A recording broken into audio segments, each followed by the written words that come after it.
नमस्कार। इस वीडियो में मैं आपको बताऊंगी कि किसी महिला के साथ हो रहे अभद्र व्यवहार, गंदे फ़ोन कॉल, पीछा करना, छेड़छाड़ या किसी भी इस तरह के गलत व्यवहार की शिकायत कहाँ और कैसे कर सकते हैं। जैसा कि हम सब जानते हैं, महिलाओं के साथ दिन प्रतिदिन अभद्रता, गलत व्यवहार, छेड़छाड़, यहाँ तक कि रेप जैसे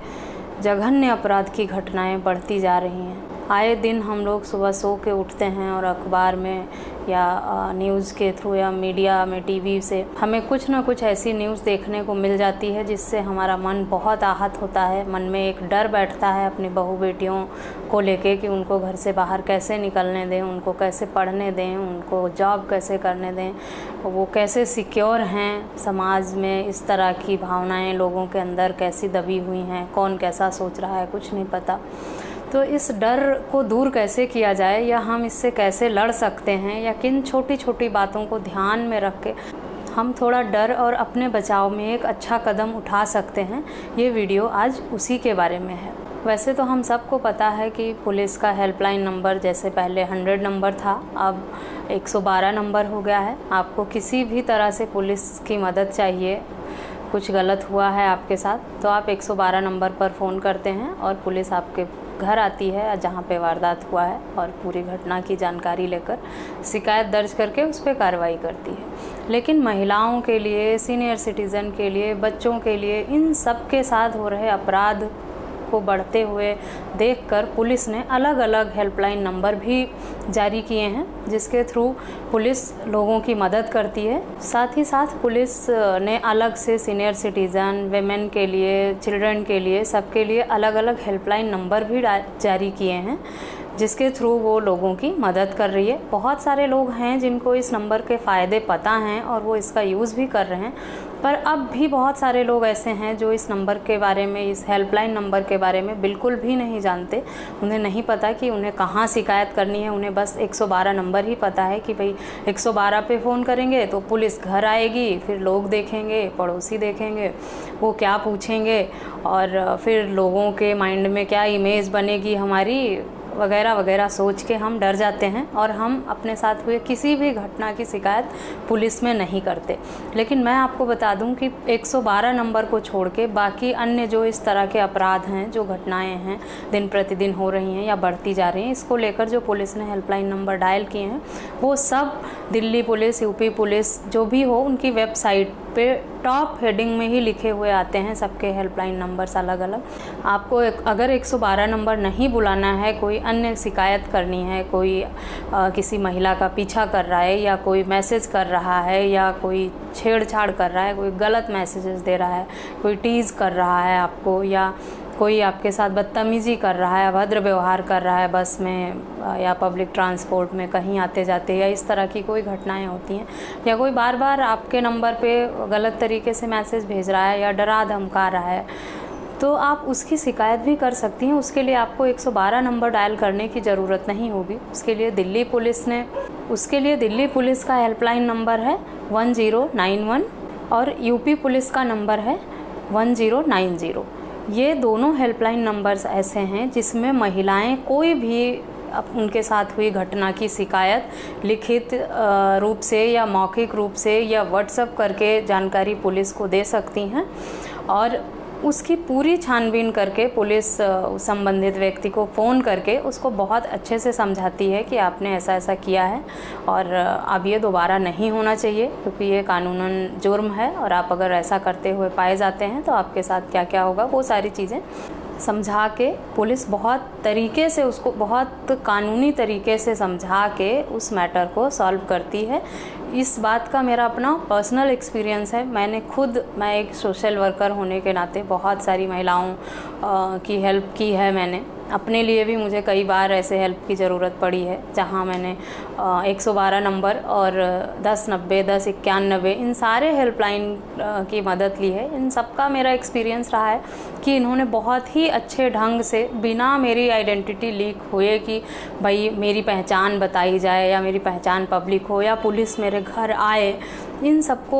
आप एकदम भूल जाइए कि आप लोगों को पता चल जाएगा कि मैंने कंप्लेन की है या मुझे किसी ने बदतमीज़ी की है या मेरे साथ छेड़छाड़ हुआ है, ये बात पब्लिक हो जाएगी, फिर मेरी इमेज ख़राब होगी। क्योंकि इमेज ख़राब होने की बात यहाँ पे आती है कि जब भी किसी महिला के साथ कुछ भी गलत होता है, छेड़छाड़ होती है या बदतमीज़ी होती है या कोई पीछा करता है, तो सबसे पहले लोग यही कहते हैं कि यार इसके साथ ही ऐसा क्यों हो रहा है। बहुत लोग जाते हैं बाहर, वो भी जाते हैं, ये भी जाते हैं, इसके साथ ही क्यों, इसको ही क्यों किया, ज़रूर इसकी कोई गलती रही होगी। तो आप लोग तो सबसे पहले आपके घर में जिसके साथ ऐसी घटना हो उसकी पूरी बात सुने और उसका साथ दें, बजाय इसके कि उस पर खुद आरोप लगाएं, उसको गलत साबित करें कि तुम्हारी गलती है, तुम्हारी वजह से हो रहा है। बहुत सारी लड़कियां बाहर निकलती हैं, किसी और को कोई क्यों नहीं छेड़ रहा, किसी और के साथ बदतमीज़ी क्यों नहीं हो रही, तुम्हारे साथ ही क्यों हो रही है, तुमने ही कुछ गलत किया होगा या तुम्हारी गलती है। इस सब तरह की बातें बिल्कुल भी ना करें, क्योंकि ये जिसके साथ ऐसी घटना हुई है वो पहले ही मानसिक तौर पर बहुत परेशान है, बहुत ही टेंशन में है, या कितना उसको हर्ट हुआ है, कितना सदमा लगा है इस सब से, इसका अंदाज़ा भी आप नहीं लगा सकते। अगर आप उसको ऊपर से और इस तरह के इल्ज़ाम देंगे तो उसके मन में, उसके दिल में एक डर पैदा होगा, और वो डर उसको अपने खिलाफ हो रहे अपराध से कभी लड़ने की हिम्मत पैदा होने ही नहीं देगा। तो आप परिवार वाले हैं, घर वाले हैं, मित्र हैं या रिश्तेदार हैं, जो भी हैं, आपका फ़र्ज़ है कि आपकी फैमिली में किसी के साथ अगर कुछ गलत हो रहा है तो आप उसका साथ दें, आगे आएँ, उसकी हिम्मत बने, उसका हौसला बढ़ाएं और उसके साथ हो रहे अपराध से लड़ने के लिए उसको मोटिवेट करें, ताकि जिस अपराधी की इतनी हिम्मत हुई है कि आज उसने बदतमीज़ी की है या कोई गलत मैसेज भेजा है या कोई गलत टोन पास की है, वो उस व्यक्ति की ये शुरुआत है अपराध करने की। कोई भी अपराधी एकदम से बहुत बड़ा अपराध नहीं कर लेता, किसी का रेप नहीं कर देता, किसी का मर्डर नहीं कर देता। अपराध की शुरुआत इन छोटी छोटी घटनाओं से होती है। किसी भी अपराधी को यदि हम उसके गलत करने पर, जो गलत है वो छोटा है, बड़ा है, कितना है, वो कानून उस हिसाब से उसको सज़ा देती है जैसा उसका जुर्म है। कानून में सबके लिए अलग अलग प्रावधान है। अगर किसी का जुर्म छोटा है तो उसको उस हिसाब से सज़ा मिलेगी, किसी का जुर्म बड़ा है तो उसको उस हिसाब से सज़ा दी जाएगी। आप खुद ये फैसला ना करें कि चलो ये सब होता है, ये तो छोटी सी बात है, ये ऐसी घटनाएं होती रहती। अगर आप ऐसा करते हैं और इन छोटी छोटी बातों को इग्नोर करते हैं तो आप खुद ही महिलाओं के साथ हो रहे हिंसा को, अपराध को बढ़ावा दे रहे हैं, जिसकी शुरुआत ऐसे ही छोटे छोटे कार्यों से होती है कि पहले किसी इंसान के अंदर इतनी हिम्मत आती है कि वो किसी लड़की का पीछा करे, वो किसी को गलत टोन करे, किसी को गलत मैसेज करे और किसी के साथ इस तरह की बदतमीजी या छेड़छाड़ शुरुआत में करे, और फिर अगर उसको वहीं पर रोका नहीं जाता है, उसको कोई कहीं से दबाव नहीं मिलता, उसके अंदर कोई डर नहीं होता, तो उसकी हिम्मत बढ़ जाती है। वो फिर अगली किसी और लड़की के साथ इससे भी बड़ा अपराध करेगा। अगर उसने भी इग्नोर किया, उसकी और हिम्मत बढ़ेगी। तो हमें ये देखना है कि इस अपराध को बढ़ने नहीं देना है, इसको रोकना है। हम इतना एडवांस हो गए हैं, इतना आगे आ गए हैं लाइफ में, इतनी सब चीज़ें बदल गई हैं, हमारे सोच विचार में इतने बदलाव आ गए हैं, लेकिन महिलाओं को लेके अभी भी हमारे परिवार में, पुरुषों में ये बदलाव क्यों नहीं आ पा रहा? क्यों हम समाज के लोग अपने घर की बेटी बहुओं को बस एक इज्जत के दायरे में सीमित रख के सोचना चाहते हैं? क्यों ऐसा नहीं सोचते कि हमारे बच्चे के साथ जो कुछ भी हुआ है वो एक अपराध है, वो एक जुर्म है और उस जुर्म की कानून में सज़ा है और हमें उसके खिलाफ आवाज़ उठानी चाहिए। जिस दिन हम सब परिवार वाले ये सोच लेंगे कि हमें हमारे बच्चे के साथ किसी भी तरह के हुए गलत व्यवहार या शोषण के खिलाफ आवाज़ उठानी है, उसकी हिम्मत बनना है और लड़ना है, धीरे धीरे, एकदम तो नहीं। समाज में ये इतना प्रगाढ़ रूप ले चुका है, इतनी बुरी तरह ऐसे ऐसे अपराधी पैदा हो चुके हैं कि इनको एकदम जड़ से ख़त्म करना इतना आसान तो नहीं है। बट हाँ, अगर हम अभी से इसके खिलाफ आवाज़ उठाएं और लड़ना शुरू करें तो धीरे धीरे हम इस पर काबू पा सकते हैं। बस आपको करना क्या है कि आपके किसी मित्र, रिश्तेदार या परिवार में किसी भी महिला के साथ अगर कोई किसी भी प्रकार की अभद्रता हुई है, अभद्रता हम सब समझते हैं कि अभद्रता की श्रेणी में क्या क्या आता है। किसी को घूर घूर के देखना भी एक अभद्रता ही है, गलत तरीके से किसी को बार बार मैसेज करके, गलत मैसेज करके परेशान करना, या देर रात को फ़ोन कॉल मैसेज करना, या गंदे इशारे करना, या फ़ोन कॉल करके कुछ ऐसी बातें करना जिससे वो महिला अनकंफर्टेबल हो, उसे अच्छा ना लगे, या चलते हुए पब्लिक ट्रांसपोर्ट में किसी को गलत तरीके से टच करना और किसी का पीछा करना, इस तरह के बहुत सारे छोटे छोटे ही एक तरह से कह लीजिए अपराध की श्रेणी हैं जो एक बड़े अपराध को जन्म देती हैं। तो हमें क्या करना है कि सबसे पहले अवेयर होना है कि ये सब चीज़ें गलत हैं, खुद अवेयर होना है, परिवार वालों को और अपने बच्चों को भी अवेयर करना है, अपनी बच्चियों को भी अवेयर करना है कि जब भी कुछ ऐसा हो तो वो तुरंत आके परिवार को बताएं और परिवार वाले उनके खिलाफ एक्शन लें। अगर आप तुरंत कार्रवाई चाहते हैं तो इन सब अपराधों के लिए भी आप 112 नंबर की मदद ले सकते हैं। अपने पास के थाना में या चौकी में जाके शिकायत कर सकते हैं। संबंधित व्यक्ति की अगर पहचान है आपके पास, आप उसको जानते हैं कि वो कौन है, कहाँ रहता है या उसका फ़ोन नंबर है, तो आप वहाँ जाके थाना इंचार्ज को दें, उनको अपने साथ हुई घटना को बताएं। वो खुद उससे बात करके इस मैटर को अपने तरीके से सॉल्व करेंगे। अगर ऐसा कुछ नहीं है, पब्लिक ट्रांसपोर्ट में हुआ है, तो भी आप उसकी शिकायत कर सकते हैं। आप वहीं से पुलिस हेल्पलाइन नंबर पर कॉल करें, पुलिस आएगी और मौके पर ही उस बात की छानबीन करके कार्रवाई करेगी। यदि आप पुलिस को सामने नहीं बुलाना चाहते और शिकायत भी करना चाहते हैं, अगर चाहते हैं कि पुलिस आपके घर ना आए और आपको थाने ना जाना पड़े और चुपचाप से ये सारा मैटर सॉल्व हो जाए, उस अपराधी ने जो भी किया है उसको पुलिस फ़ोन करके समझाए भी, दोबारा आपके बच्चे के साथ ऐसा ना हो और आप किसी को पता भी ना चले, तो आप पुलिस हेल्पलाइन नंबर जो भी महिलाओं के छेड़छाड़ के लिए दिए गए हैं 1091 या 1090, उस पर संपर्क कर सकते हैं। अगर आप दिल्ली में रहते हैं तो आपको 1091 कॉल पे कॉल या मैसेज करना होगा और अगर आप यूपी में रहते हैं तो आपको 1090 पे कॉल या मैसेज करना होगा। इन दोनों हेल्पलाइंस पे अगर आप कॉल करके अपनी शिकायत दर्ज कराते हैं तो इन दोनों नंबर्स पे कॉल या मैसेज करने के बाद सबसे बड़ी बात है कि महिलाएं इतना कंफर्टेबल रहती हैं कि जिस लड़की के साथ कुछ भी अभद्रता हुई है तो सामने से फ़ोन या मैसेज जो है वो कोई महिला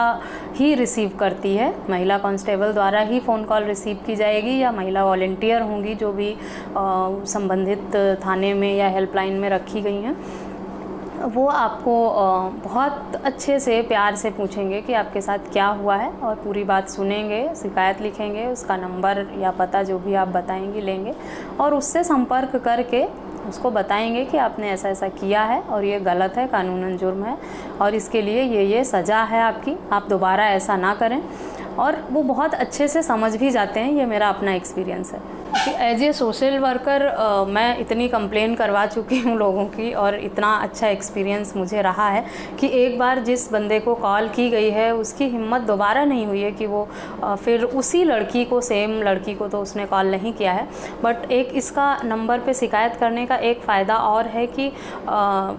जिस भी हम हेल्पलाइन नंबर पे 1090 या 1091 पे फ़ोन करते हैं, जिस नंबर को लेके कि भाई इस नंबर से कंप्लेन आ रही है, पुलिस के पास उसका डाटा रिकॉर्ड हमेशा सेव रहता है और वो देखते हैं कि भाई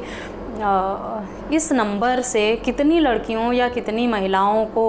अलग अलग लड़कियों को टारगेट किया गया है या अलग अलग कितनी महिलाओं या लड़कियों को फ़ोन या मैसेज करके डराया धमकाया गया है। तो वो एक सबसे बड़ा पॉइंट है किसी अपराधी को ट्रैक करने का कि महिलाओं के साथ जो अपराध हो रहे हैं या जो भी गैंग इस तरह के बने हैं, जो लड़कियां महिलाओं के साथ इस तरह का कर रहे हैं काम,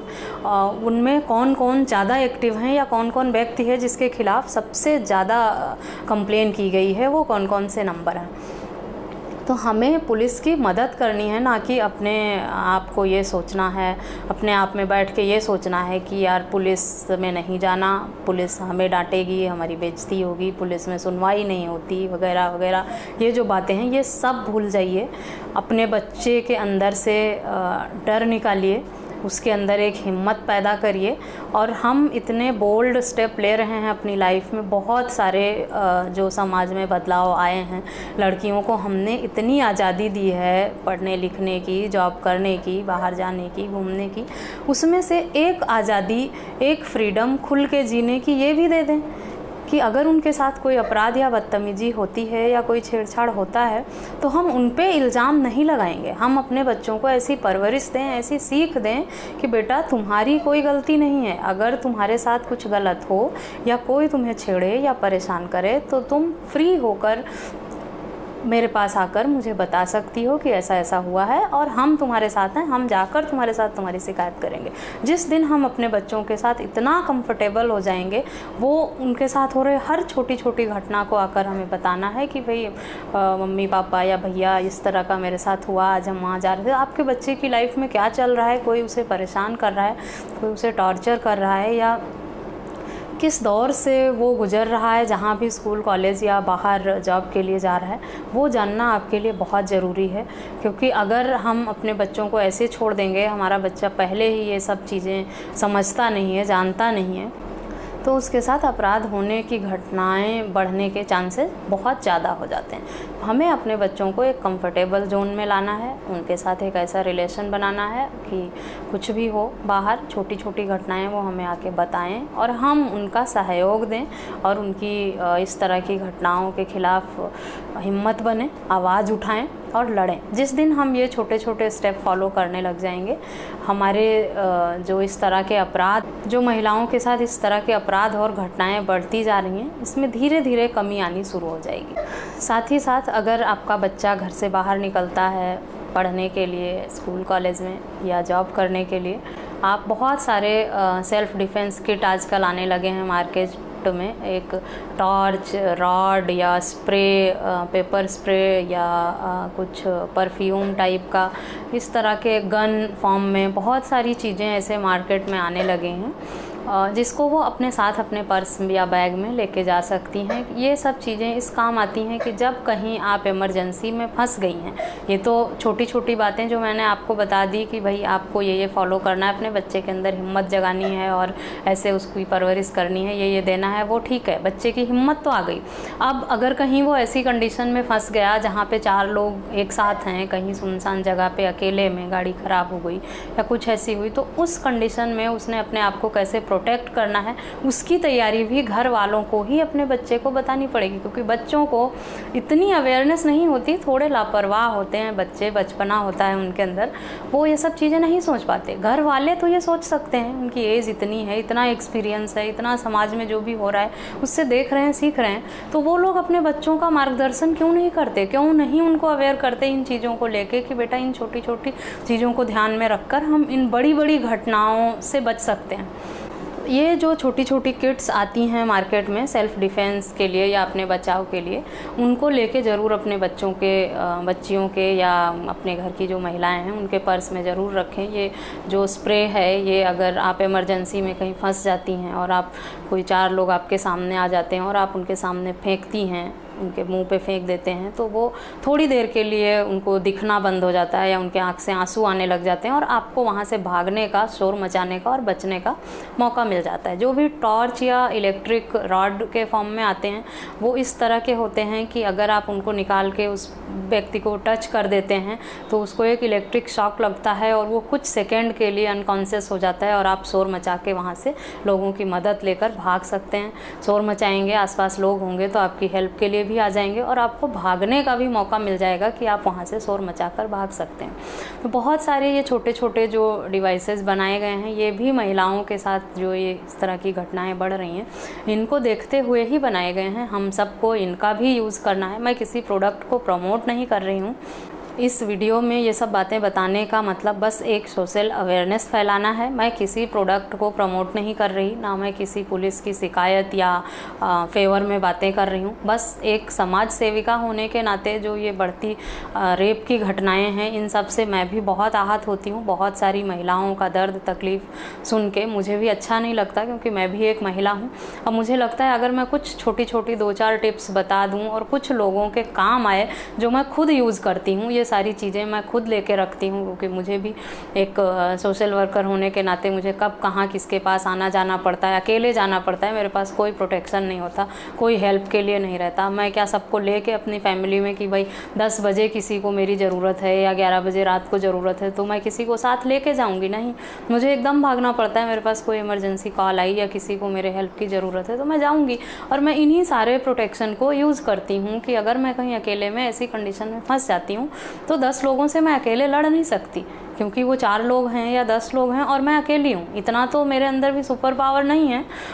कि मैं उन सब से लड़ के और उनको मार के और मैं वहाँ से भाग जाऊँगी। तो उसके लिए मुझे कुछ इस तरह के प्रोडक्ट की ज़रूरत होगी जहाँ मैं अपने आप को कुछ सेकंड के लिए उनसे अलग कर पाऊँ और मैं वहाँ से भागूँ कैसे भी करके, या अपना बचाव करूँ। उसके लिए इस तरह के प्रोडक्ट जो भी हैं, गन, रॉड या जो पेपर स्प्रे, परफ्यूम जिसको आप स्प्रे करेंगे तो थोड़ी देर के लिए उनके आँखों से दिखना बंद हो जाएगा, या कुछ ऐसा ब्लर धुएं से हो जाते हैं, आंसू निकलने लगते हैं, आँखों में मिर्ची लगती है, वो लोग आँखें भींचने लगते हैं और आप वहाँ से भाग सकते हैं शोर मचा के। तो ये सब चीज़ें हम रखते हैं अगर अपने साथ, तो हमारा इन बड़ी बड़ी घटनाओं से बचाव हो सकता है, जो टाला जा सकता है। एक तरह से कह सकते हैं अवेयर रहें, जागरूक रहें, अपने बच्चों को भी जागरूक करें, क्योंकि समाज में लोगों की मानसिकता दिन प्रतिदिन महिलाओं को लेके इतनी कठोर और इतनी निर्दयी होती जा रही है जिसका कोई अंदाज़ा भी नहीं लगाया जा सकता। याद रखना है हम सबको कि हर बड़े अपराध की शुरुआत इन छोटी छोटी घटनाओं से होती है। तो अगर हम इन छोटी छोटी घटनाओं को नज़रअंदाज नहीं करेंगे और इन पे एक्शन लेने लगेंगे या इनको सबक सिखाने का प्रयास करेंगे, तो हम उन बड़ी बड़ी घटनाओं से बड़ी आसानी से निपट सकते हैं। क्योंकि कोई भी अपराधी शुरुआत में जब अपराधी बनने का प्रयास करता है तो उसके अंदर भी डर होता है, वो भी डरता है कुछ भी करने से पहले। लेकिन जब उसको कुछ एक छोटी घटना की, उसकी कोई सज़ा नहीं मिली, कुछ नहीं हुआ, उसकी हिम्मत बढ़ी, वो और बड़ी घटना करेगा और बड़ी घटना करेगा। तो हमें अब इन घटनाओं को रोकने के लिए इसके खिलाफ़ आवाज़ उठानी है। उसके लिए जो भी विमेन हेल्पलाइन नंबर दिए गए हैं, उसके लिए जो भी विमेन हेल्पलाइन नंबर दिए गए हैं उसका यूज़ करना है। विमेन हेल्पलाइन नंबर यूज़ करने का सबसे बड़ा फ़ायदा यही है कि आप लोगों की पहचान उजागर नहीं की जाती है। आप घर बैठे चुपचाप व्हाट्सएप या ईमेल या फ़ोन पर अपनी शिकायत दर्ज करा सकते हैं। कोई पुलिस जांच के लिए आपके पास नहीं आएगी। घर बैठे आपकी कंप्लेन दर्ज हो जाएगी और पुलिस कार्रवाई करके आपको 2-4 दिन में फ़ीडबैक कॉल करके बताएगी भी। 48 घंटों के अंदर ही आपसे एक बार फ़ीडबैक भी लेगी पुलिस, फिर कॉल करके कि आपने इस नंबर की कंप्लेन की थी, दोबारा आपको कोई फ़ोन या मैसेज या कोई धमकी इस नंबर से फिर तो नहीं आई है, और अगर आए तो आप हमें फिर से संपर्क कर सकते हैं। 99% घटनाओं में ऐसा हुआ है कि अगर आपके साथ कुछ इस तरह की घटना हुई है और पुलिस में कंप्लेन की है तो अपराधी की दोबारा फ़ोन या मैसेज करने की हिम्मत नहीं पड़ी है। और अगर कोई ऐसा व्यक्ति है भी कि दोबारा हिम्मत करता है तो उसके लिए कानून में और भी बहुत सारे प्रावधान हैं, हम उसको फॉलोअप करके उसके खिलाफ़ और कार्रवाई कर सकते हैं। तो इस वीडियो के माध्यम से मैंने बताने का प्रयास किया है कि आप इन छोटी छोटी बातों को ध्यान में रख के अपने साथ हो रहे कुछ इस तरह की घटनाएं और अपराध से कैसे बच सकते हैं और कैसे पुलिस के जो विमेन हेल्पलाइन नंबर हैं उनका फ़ायदा उठा सकते हैं आप। आशा करती हूँ कि आपको मेरी वीडियो पसंद आई होगी। अगर पसंद आई है तो और लोगों के साथ शेयर करें ताकि और लोग इसका लाभ उठा सकें। अगर आप लोगों को अगर आप लोग दिल्ली एनसीआर में रहते हैं और आप मुझसे कोई भी हेल्प चाहते हैं इस तरह की किसी महिला के खिलाफ़ हो रहे अपराध या जुर्म को लेकर मेरी मदद चाहते हैं, तो एज ए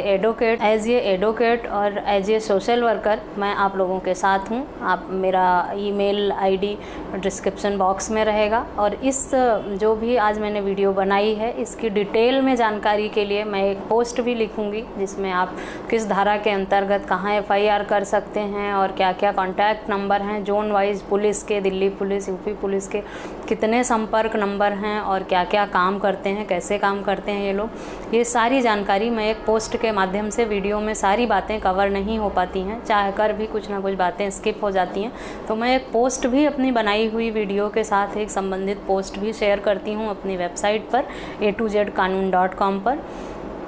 आप वहाँ विज़िट करके इस वीडियो से संबंधित अधिक जानकारी डिटेल में प्राप्त कर सकते हैं और मुझे ईमेल या कमेंट करके अगर मेरी कहीं भी ज़रूरत हो तो मुझसे संपर्क कर सकते हैं। इस वीडियो में बस इतना ही, मिलते हैं नेक्स्ट वीडियो में, तब तक के लिए थैंक यू एंड बाय।